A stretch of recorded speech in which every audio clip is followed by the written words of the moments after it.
मैं हूं आपका मेजबान नूर वलीद। आप देख रहे हैं K20 न्यूज पाकिस्तान की आवाज। इस वक्त मैं मौजूद हूं बंगाली धक्के के अंदर, इब्राहिम हैदरी का इलाका, और पुलिस की मोबाइल में हमारे साथ मौजूद है।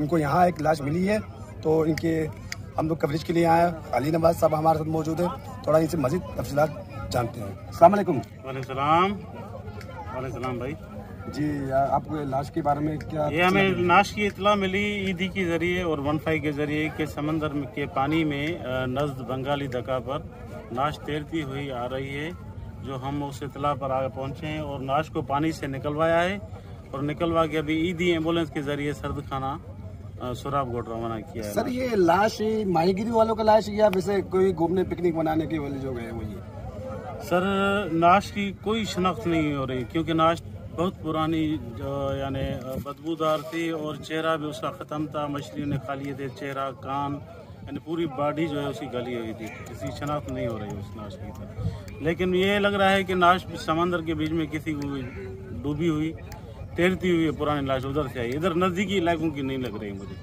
बहुत शुक्रिया, बहुत शुक्रिया, थैंक यू सर। नाज़रीन, ये थे हमारे इब्राहिम हैदरी थाने के पुलिस। माशाल्लाह बहुत अच्छा काम करिए और हम बड़ा शुक्रगुजार है जो कि हमारे इब्राहिम हैदरी थाने के पुलिस और से जो कि कबीले से ये लोग यहाँ पे आए हुए हैं। तो तहकीकात करेंगे कि जानेंगे कि ये लाश वैसे मिली है तो या कहीं से बहते हुए आया, क्या कोई माहीगिरी है, तो पोस्टमार्टम के लिए भेज दिया गया। तो मज़ीद तफसीलात आते चलेंगे। तो नूर वलीद को इजाज़त दीजिए। अल्लाह हाफ़िज़।